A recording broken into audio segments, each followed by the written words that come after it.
Hello, my friends, Evolutionary Energy Arts family. I hope you guys are doing well. We see nearly 200 people arrested across Australia for deliberately starting the bushfires. Do you find that shocking? It made me shocked to read it.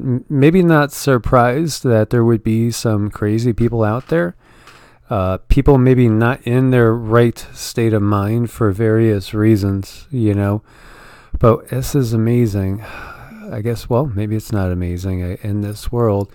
Authorities in Australia have arrested close to 200 people for deliberately starting the bushfires that have devastated the country, yet the media and celebrities continue to blame climate change for the disaster. The fires have caused at least 18 deaths. I think it's really in the 20s, from what I've heard from some other sources. Destroyed thousands of homes, millions of hectares of land, and hundreds of millions, if not a billion, animals. Just a horrible, horrible thing. A total of 183 people have been arrested by the police in Queensland, New South Wales, Victoria, South Australia, and Tasmania for lighting bushfires over the past few months. Figures obtained by the news agency AAP showed. So that's pretty shocking, and you gotta wonder, is some of it negligence, or is some of it, completely purposeful, willful destruction? That's just, it's just a horrible tragedy that we are watching. And we have tropical cyclone Blake forms near northern western Australia. Landfall is expected on the 8th and the 9th, as you're seeing in this area. And it's expected to landfall as a Category 2 storm. So keep an eye on that. And a lot of you guys have been talking about what's going on with Puerto Rico. Intense earthquake swarm shaking southern Puerto Rico. Damage reported after today's 5.8. And there's been a lot of swarming going on in Puerto Rico. And if we just take a look at that. So this is from December 29th. To January 6th. Tons and tons of swarming, including some pretty good-sized ones, and now at 5.8. So 32,000 people are estimated to have felt the strong shaking caused by today's 5.8. 216,000 moderate shaking, and over 2 million people felt light shaking. So the USGS issued a green alert for shaking-related fatalities and economic losses. Low likelihood of casualties. Well, yeah, but when you see some of the photos coming out of there, this could not have been a good situation right here, as this house is now sideways. And how about, some of the rocks coming off the cliffs, right onto the highway. And it's a good thing nobody was in that car. That would not be a good situation at all. So, this most definitely could have been a really deadly quake, depending on where, it hit. It hit on the southern part of the island. More people live up in the San Juan area, in the northern part of the island. And it is a beautiful island. I've been all over that island and met a lot of wonderful people there. Look at the massive amount of quakes that we're seeing here. Massive. And sometimes we lose track of the Caribbean plate, but it's a very, very active zone. And from my point of view, and I haven't seen the whole world, but this is one of the most beautiful parts of the world in my point of view, and just from my experience. And here you see a natural wonder.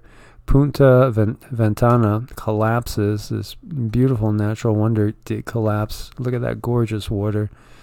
Oh yeah, I miss the Caribbean. It's so nice.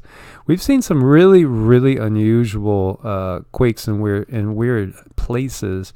And here you see one. And this is up in New Hampshire. Just don't see that often. It's not a big one. It was a 2.1. But still, it's just in an unusual place. And we've had quite a few of those really curious ones. Israel was hit by some major floods, and this did cost lives. And they got 20% of their yearly rainfall in 2 hours. 2 hours! And I had a great conversation last night and did an interview. I was interviewed by David Dubine at Adapt 2030, which the interview is going to be going up on his channel probably in a week or two, I would think. David does a really nice job with production professionally, so it's being produced. But we talked all about all these records. You just cannot deny the rain. It's been incredible all across the globe. I mean, just amazing. And we're in store for more. It's not going to stop. And the wild swings that we're seeing with record low temps and record high temps, expect that to just intensify. So, we got to get used to this. We have to adapt, most definitely. That's a key word. We got to adapt. So this claimed at least 4 lives. And again, 20% of the typical year's rain in 2 hours. Just amazing. Cleanup efforts underway after Saturday's severe storms in central Florida. And the National Weather Service is trying to determine whether this was a tornado or not. It did do some serious damage, and it looked to me like this was probably a tornado. And this was in DeLand, so this is in the basically central Florida. And again, unusual tornadic activity times a year, unusual time, of year to see these type of things, and also in unusual places, but unusual times. So Kenya started spraying locusts now because they're actually a threat to the food supply, and the food supply is again what we were talking about, and we talked about that at length last night as well. It's one of those things that more and more people are waking up to. And, we need to prepare for it, and we have some stuff stocked away, that's got 10 and 30-year shelf life. Not my first choice, but that's the other thing too. When you buy these, MREs and long-term food, still check and see what you're buying, because again, you really don't want high fructose corn syrup. You really don't want MSG. You don't want the number one thing to be sugar. Some people look at we're going to be starving and just get anything in our system. We need calories. But, what you take into your body really affects your body. And again, if we're in a real serious, stressful, life or death situation, you don't want to be taking things in that are going to cause inflammation, weaken your immune system. So I would still buy the good stuff. Basically, that's what I would do, and not buy anything I wouldn't want to eat unless it was the end of the world, really.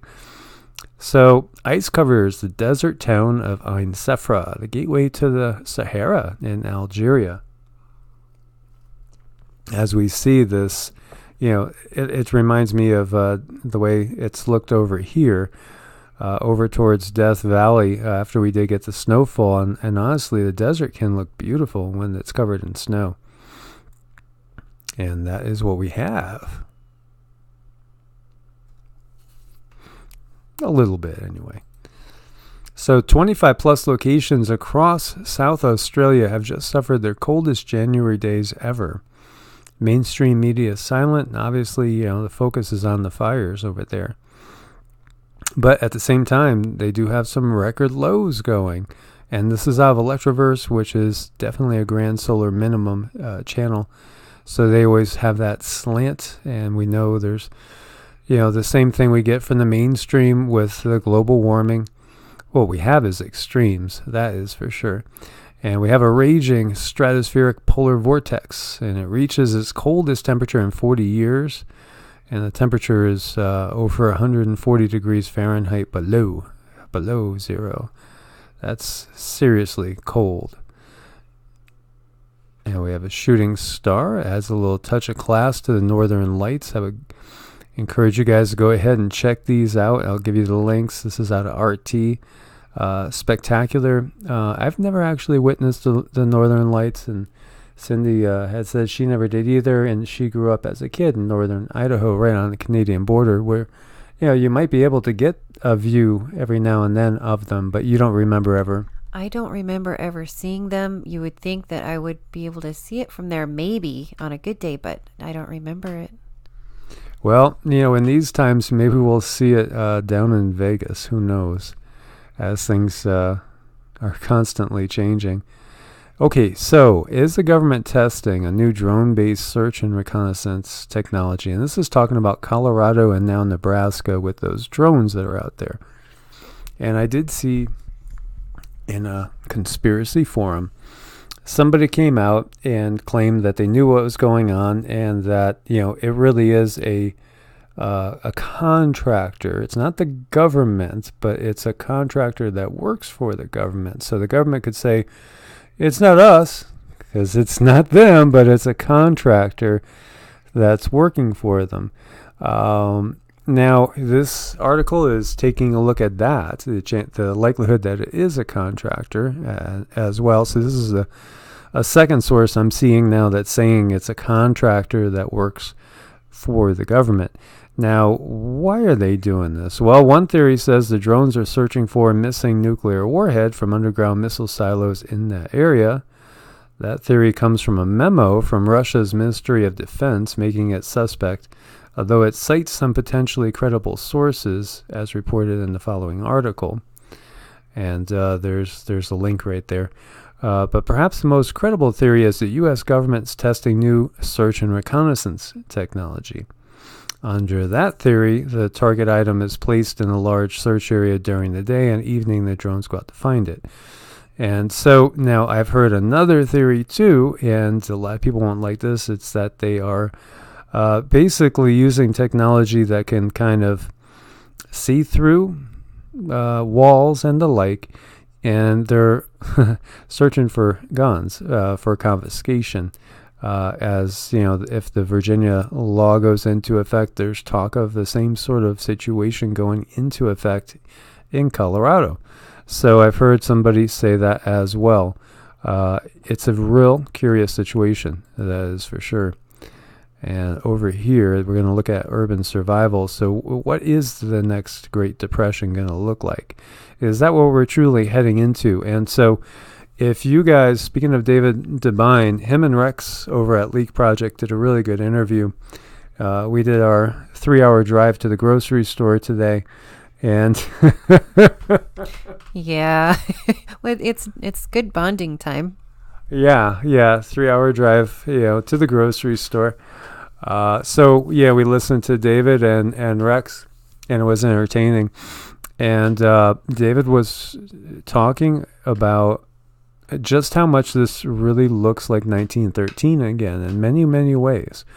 1913, interesting year, because the highest temperature ever recorded was recorded over in Death Valley. In 1913, we had some dust bowl situations. We also had some flooding going on.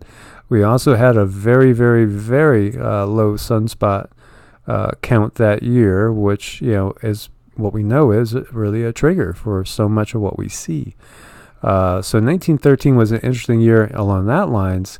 It was also very interesting because we have a lot of the same geopolitical things going on that led up to WW1 going on right now at the moment. So he was just basically saying that it's almost eerie. You could almost have taken all the clippings and just change the names of the presidents and the prime ministers and things like that. And it almost sounds like the exact same scenario again. So let's hope that's not the case. But this is getting into what would it look like if we go into another Great Depression. Obviously, massive unemployment, devaluation of currency, which, I'm not one for Bitcoin, because it doesn't sit well with me because it's, again, what happens when the grid goes out? Well, what you going to do with it? If our satellites are fried and stuff. To me, it makes sense to have food, things that people are going to want, or if you're going to be using currency, I would think you'd be better off with gold and silver, really. Honestly, precious metals are always something that is worth something. But even so, food, water, guns, ammo, all sorts of practical things. You know how much those things are going to really be worth as, dollars get devaluated. Obviously, food scarcity. If we have a grid down situation and we have, civil unrest, there's so much going on in this world right now. It's like a perfect storm coming up of like, the geopolitical situation, the grand solar minimum, the pole shift underway. We could throw all this stuff going on. The sun about to, perhaps pick up in activity, which, because we've been in the minimum of this cycle. And, when we're in such a state with the shields down because of, the lack of solar activity, which actually gives us protection, then any sort of CMEs are going to be more dangerous than they have been. So even if we don't get anything that's, a mega CME, let alone a nova, as Diehold Douglas Vogt, who came out with a new video as well, which there was some aha moments in that for me, not about what he was really talking about, but relating to As Above, So Below, which I'm going to do a separate video on because it's fascinating stuff and just again reaffirms to me the reflection of how this world truly is. It's a fractal world. It is most definitely a fractal world. And it's pretty amazing. Electricity shortages, if you can get yourself set up to do okay off grid, you're really doing yourself and your family well. And with our very small little trailer, I'm happy with it though, because it is set up for solar, and we have a double battery bank, which I'd like to expand on, and I'd like to add to our solar panels on the roof.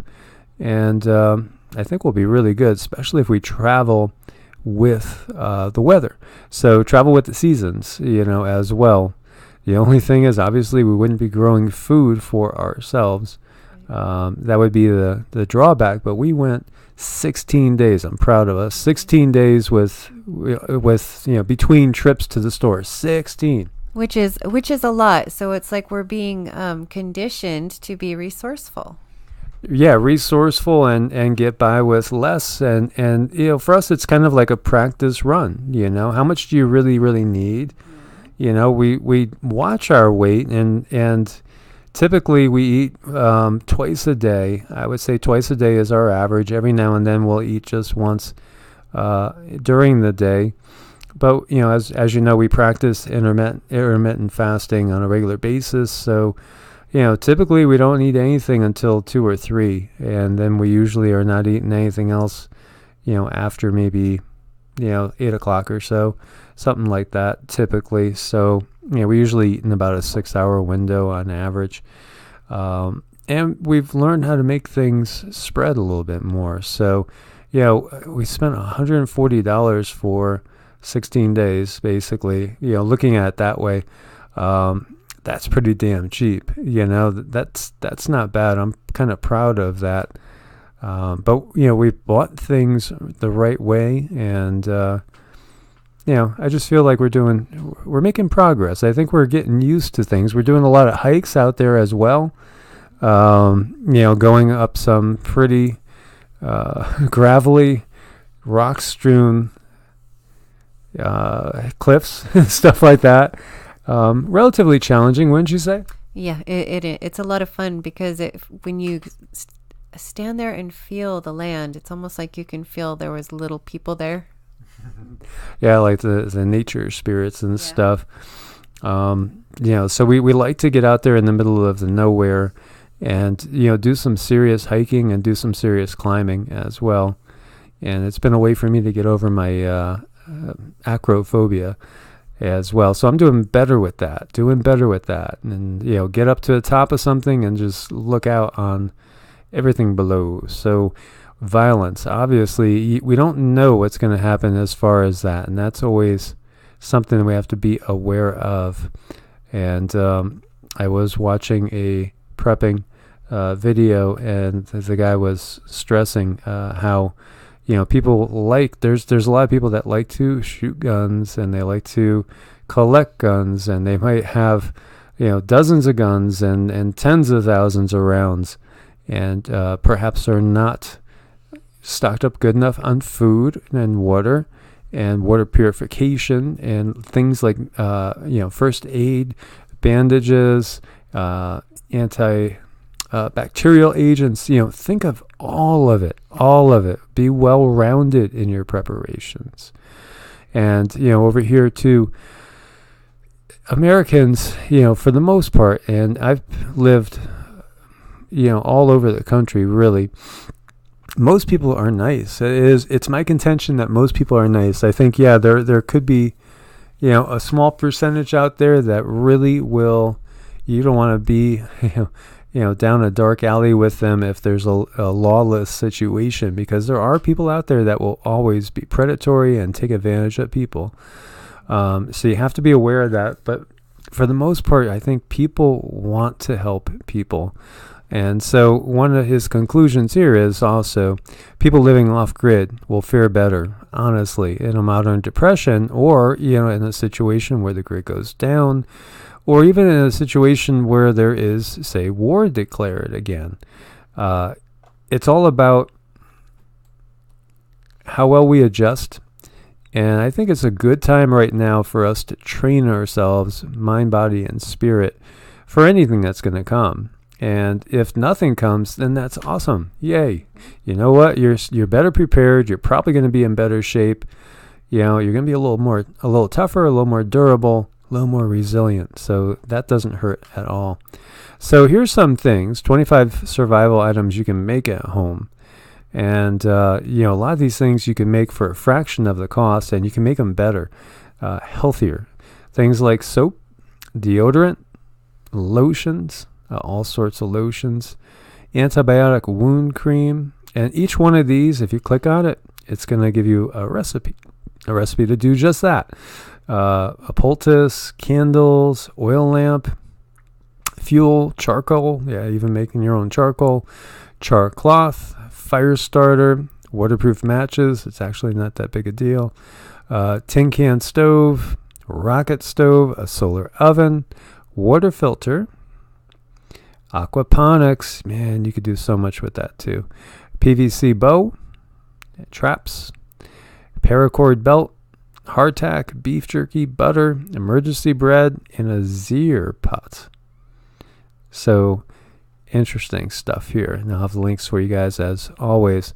Eureka Moment. Scientists discover new neural activities suggesting our brains are even more powerful than we think.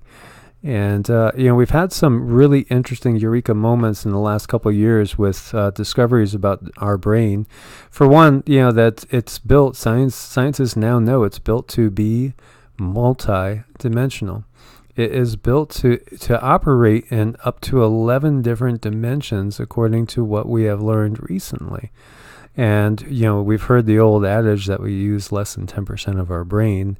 And isn't it really curious that so much, the vast majority of our DNA is quote-unquote junk DNA. And then there's the line of thought that junk DNA is waking up. And also, perhaps our brains are waking up as well. And that's part of why we have everything going on that we have going on right now, as our consciousness is changing. And these are adorable. These Japanese forest homes are just cuter than any Hobbit house. And it looks like it's a tent or a teepee, and that's kind of what they took it off of, or like a primitive hut. But they are gorgeous inside, beautiful. Probably would withstand wind pretty well because of the shape. Think about that. Dome shapes are the strongest shapes as far as earthquakes and wind resistance. And look at how beautiful inside. I always love looking at these unusual homes. And look at that. It's got a pool in there, or a big hot tub. Oh yeah, I love that. That is so nice. Look at the stonework. Absolutely gorgeous and unique. So my friends, as always, come join us, be part of the family over on Patreon, help support the channel, keep us afloat. As I was sharing with you guys, the views are going up and the revenue's going down because everything's been demonetized. and or over here on Ko-Fi as well. And make sure that you are subscribed to the second channel as well, EEARTS. As always, my friends, be prepared out there for anything that comes. Get not just your mind in shape, get also your body in shape, your spirit, and also, emotionally as well. So, take time to address everything in your preparedness. God bless and namaste.